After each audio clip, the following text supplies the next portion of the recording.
the flexibility that I have, and also the um, more control over making my own schedule, especially at this point in my career. It's very important. I have a 9-year old, so I have the flexibility to set my schedule around my daughter's schedule. So that's huge.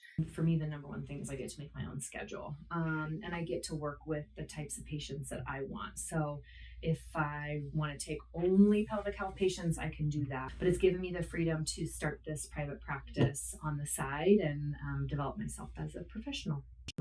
Probably one of the largest pieces is I get to treat the person that I evaluate.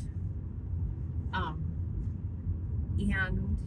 so that's just huge.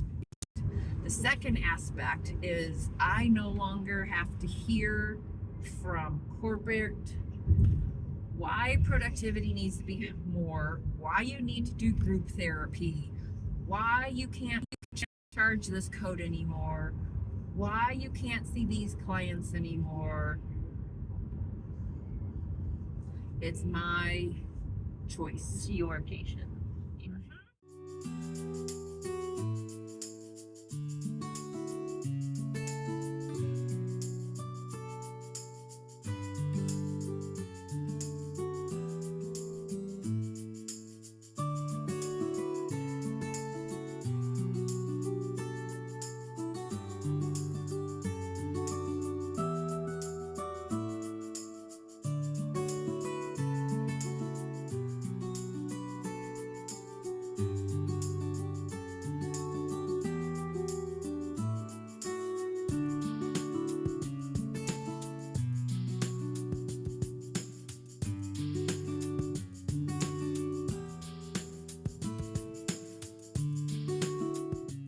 What does the process of getting a new patient look like for you? I either reach out to Pam in intake, or she'll reach out to me to see if I would like to take any more clients. And if I say yes, then she'll send me the name. I'll look up the information in their chart, see where they live, look at their insurance, look at their past medical history, what's going on right now. And then after I review their chart, then I'll call them, schedule the evaluation, just do a quick, like 10-minute conversation where they can kind of just briefly give me information about where they're at, schedule the evaluation, and go out and do the evaluation. But the process is generally I'll try to, before I go visit them, like at least look at the referrals. Sometimes there's no information, but sometimes it's like we're referring them for this and they have X, Y, and Z, issues that are going on. And so then I'll think, okay, well, how do I want to assess them and see like where their baseline is at, so that when I get there, we can run through some of these things. That way I kind of have a starting point for helping establish goals and stuff like that. But other than that, like I go in with just an open mind. I make no guesses or judgments or anything like that. I just let them tell their story and let them tell me like what's important to them. Whatever's important to them is what's important to me. I almost never create goals that aren't something that they have themselves come up with. You definitely are contacted by the company. Pam will reach out and say, hey, we've got new clients available. Or, we've got a huge waiting list. You need to take someone. So she will follow up at times just to make sure you have everything you need, or if you need a client. But usually, how I do it is I reach out when I need somebody. Since it's this direction, you kind of have more of an idea of where you're working at. And so it's like, hey, yeah, I can have 2 clients for Greeley. And so they'll send you the clients. And then from there, it's just everything is left up to you. You contact them, you make chart notes, and then you schedule them.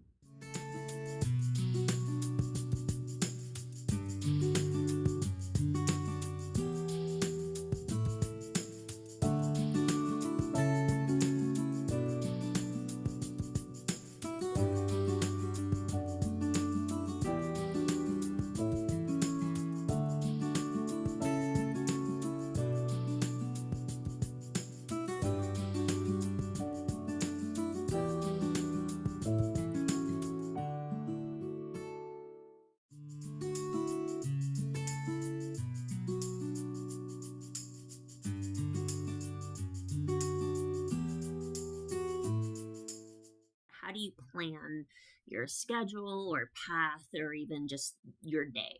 So my main work days are Tuesday, Thursday, and Friday.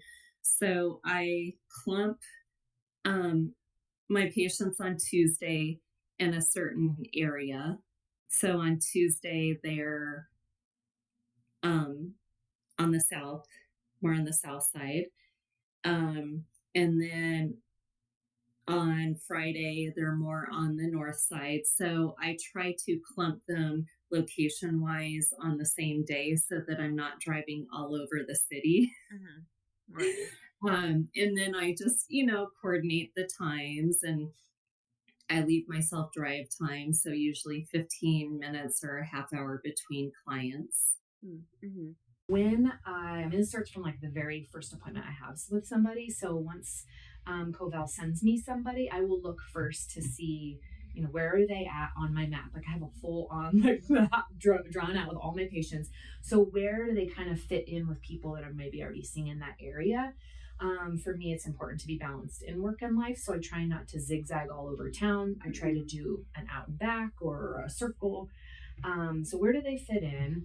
And then I try to, once I've done their initial evaluation, to have them be set on the same time in the same day for the most part. I think it helps them, it helps me. Mm-hmm. And so then I kind of plug them all into my calendar, and I try to give myself 10-15 minutes between appointments just to make sure I can get there on time, maybe make some notes, answer some emails. I always make sure to give myself at least 30 minutes for lunch, and then wrap up, generally by 4, so I can give myself time at the end of the day to kind of wrap things up like documentation.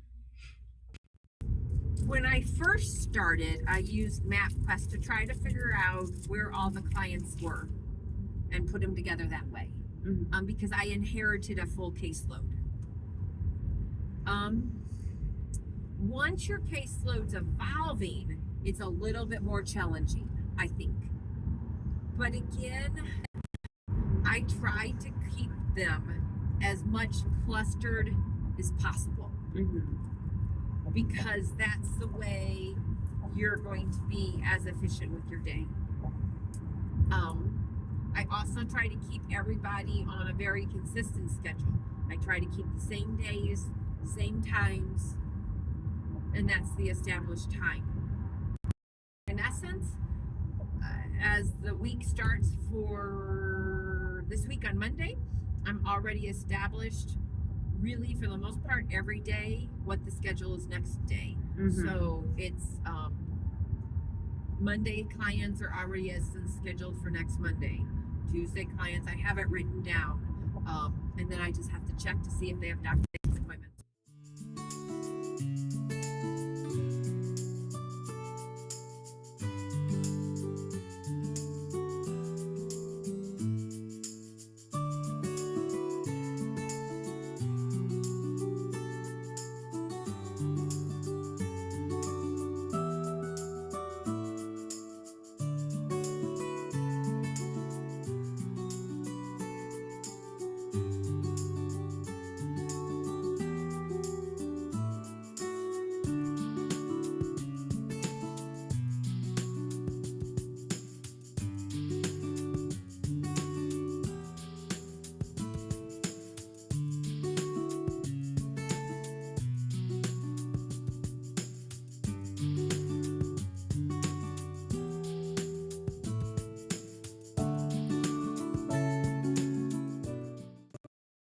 All right, so this is a tour of all the things that I typically bring on a visit most days. So everything is in a backpack. We got to be ergonomic.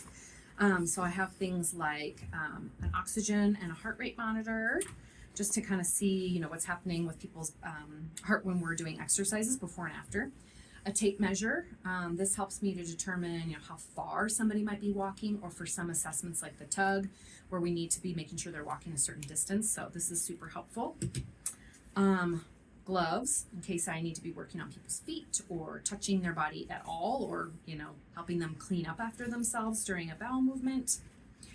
Balloons, these can be used for like so many different things. We can do activities for hand-eye coordination, working on balance. We might hit it back and forth. working on breathing strategies. So these can be used for so many different things.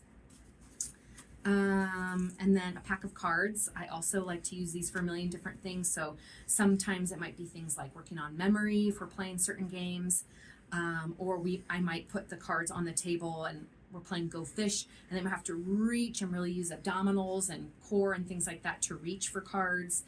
We can use it for a million different things, and they don't take up a lot of space. And then usually I'll have a gait belt in here, so in case I need to help somebody with functional mobility.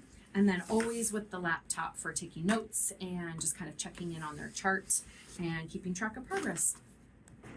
I usually put my therapy items in here, and a lot of times with a lot of my clients, I'll work on dynamic and static sitting and standing balance. So sometimes I use the rings and they reach for the rings, or I'll toss them and they'll catch them. Sometimes I'll work on finger strengthening. So sometimes I use some clothespins or resistive beads.